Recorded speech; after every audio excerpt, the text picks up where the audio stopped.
I think doing a PhD can be kind of a mental battle. It's full of the highs and the lows, but it's really good to keep sight of the person you are, that person who had these abilities who got into MIT. The worst and the best part of grad school is that so much of it is what you make of it. It's such a rich experience here. There's so much to do, and I feel like I would be truly amiss if I was only, buried in my studies and really not getting out there and talking to the great people who come to this institution.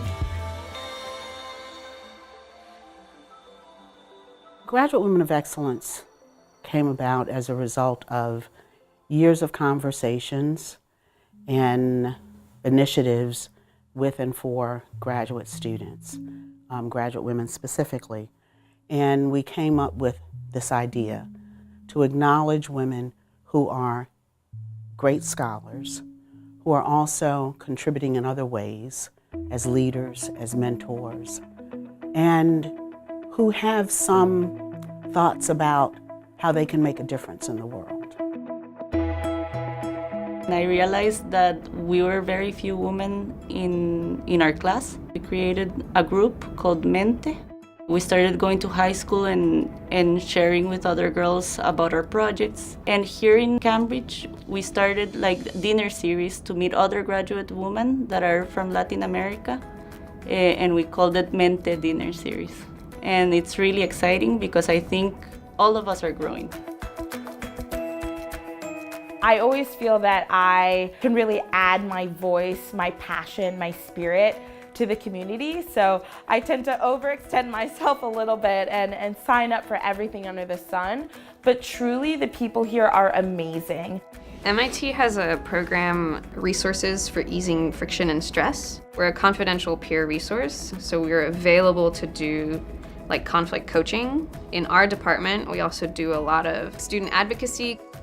I like to think of us as rogue change makers. Whatever success I have after grad school is the research output is only one fraction of it.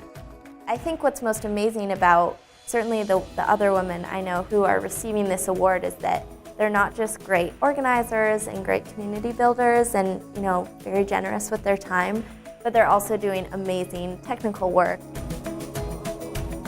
The work that I do here at MIT, it can take a very long time. Protein crystals can take anywhere from 12 hours to grow to a year. Big achievements are few and far between, so you really have to get into the habits of saying, I got up early this morning, that's an achievement. Really celebrate the small things in life so you don't basically get bogged down by all the other things that are happening. There's really no metric for progress. When we see finished work, we don't really see what goes behind it, but what goes behind it is, every day, little incremental bits of progress. We all fall short, and it's not the falling down that matters. It's remembering that sometimes it's just one knee at a time, one foot at a time, and we get back up. And so this gives them an opportunity to see not just one woman, but 50 women who are willing to share their stories, who are willing to, allow themselves to be vulnerable enough with our women about what their challenges have been and what's been important to them in overcoming those challenges and what their sources of inspiration are. Being in grad school, you are always sort of questioning why am I doing this? Is this a worthwhile thing to do? Having people who I can sort of talk to get away from it all has been really important for my sanity.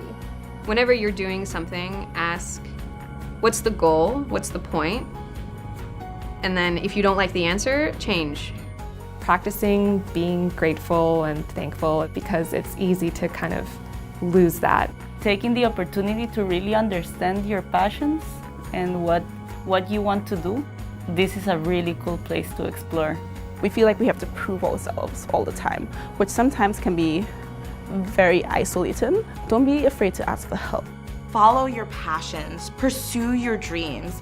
Everyone coming together in this wonderful, entrepreneurial, innovative, principled environment, this is the time to go for it.